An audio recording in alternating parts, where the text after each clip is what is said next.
Assalamualaikum warahmatullahi wabarakatuh. Halo teman-teman semua, perkenalkan nama saya Mikail Farhan Sutami dengan NIM 202203401111, merupakan mahasiswa S1 Kedokteran Gigi Universitas Muhammadiyah Yogyakarta untuk menyusun tugas mandiri Blok 9. Membahas tentang necrotizing ulcerative gingivitis. Apa pengertian dari necrotizing ulcerative gingivitis? NUG atau necrotizing ulcerative gingivitis adalah salah satu jenis bentuk penyakit periodontal yang khas. Penyakit ini mempunyai gambaran klinis akut dengan karakteristik khas berupa nyeri gingiva yang timbul secara cepat, nekrosis gingiva interdental, dan perdarahan. Apa penyebab dari necrotizing ulcerative gingivitis? Penyebab dari NUG ini adalah merokok, radang gusi yang sudah ada sebelumnya, trauma yang dilaporkan sebagai faktor predisposisi, infeksi bakteri campuran yang meliputi anaerob seperti P. intermedia dan Fusobacterium serta Spirochetes.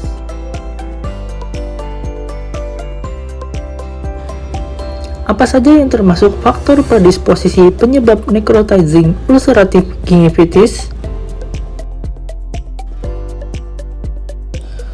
Faktor predisposisi dari NUG meliputi stres psikologis dan kurang tidur, pola makan yang buruk, konsumsi alkohol dan tembakau, kebersihan mulut yang tidak memadai, radang gusi yang sudah ada sebelumnya, dan terutama kondisi sistemik.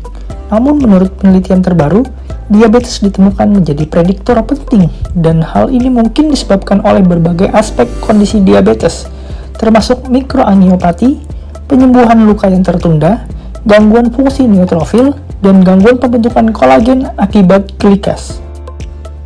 Bagaimana tanda dan gejala dari necrotizing ulcerative gingivitis? Tanda dan gejala dari NUG. Yang pertama ada bau mulut, lalu rasa yang tidak enak pada mulut seperti bau logam, nyeri gusi yang parah, papila interdental yang mengalami ulcerasi atau luka, perdarahan spontan. Bagaimana cara mendiagnosis necrotizing ulcerative gingivitis? Diagnosis ditentukan secara klinis dengan melihat adanya lesi ulceratif pada mukosa rongga mulut. Pada pemeriksaan tonsil, nodus limforegional biasanya sedikit membesar. Akan tetapi, kadang-kadang ditemukan limfadenopati yang mencolok pada anak-anak. Bagaimana aspek histopatologis pada necrotizing ulcerative gingivitis? Yang pertama, area bakteri dengan jaringan fibrosa superficial yang terdiri dari sel-sel epitel yang mengalami degenerasi leukosit, sisa sel, dan berbagai macam sel bakteri termasuk batang, fusiform, dan Spirochetes. Yang kedua, zona kaya neutrofil yang terdiri dari sejumlah besar leukosit, terutama neutrofil dan banyak Spirochetes dengan ukuran berbeda, serta morfotype bakteri lain yang terletak di antara sel inang. Yang ketiga, ada zona nekrotik, berisi sel-sel yang hancur bersama dengan Spirochetes berukuran sedang dan besar, serta bakteri fusiform. Yang keempat, zona infiltrasi spirochetal, di mana komponen jaringan cukup terawetkan, namun diinfiltrasi oleh Spirochetes berukuran besar dan sedang. Morfotype bakteri lain tidak ditemukan. Bagaimana penata laksanaan dari necrotizing ulcerative gingivitis? Penata laksanaan pada kunjungan pertama mengurangi beban mikroba dan membuang jaringan nekrotik.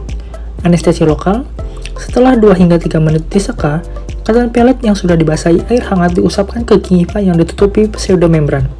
Irigasi dengan air hangat, scaling supragingival, kontraindikasi, scaling supragingiva dan root planing, bakteremia.